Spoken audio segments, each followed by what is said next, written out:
This story is based on real events. During the 1940s, in the midst of World War II, a covert division of the Japanese military conducted some of the most horrific human experiments in history. Within its hidden compound, countless prisoners became unwilling subjects of brutal biological and chemical testing.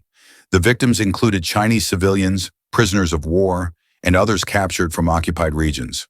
These people were deliberately exposed to lethal pathogens, subjected to chemical agents, and, in some cases, dissected while still alive. The operation was commanded by General Shiro Ishii, whose Unit 731 carried out these atrocities until Japan's surrender. It is estimated that as many as 250,000 men, women, and children perished through the experiments conducted there. After the war, the United States secretly granted immunity to members of Unit 731 in exchange for their research data. As a result, many perpetrators evaded justice, and the testimonies of survivors were ignored or silenced for decades, especially in the West.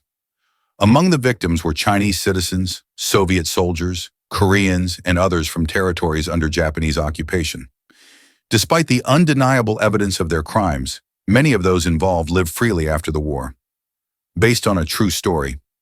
In 1945, a young pilot named Kawana, only 20 years old, boarded his kamikaze aircraft, knowing it was meant to be his final flight. He had been trained to die with purpose, taught that courage meant surrendering to death. To fall for his country was the highest honor, but fate had its own plans.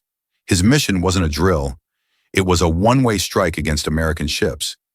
Yet the moment he lifted off, the engine sputtered and died.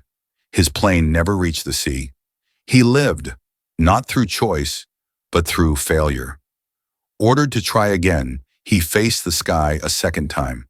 Once more, his engine betrayed him before he could meet his target.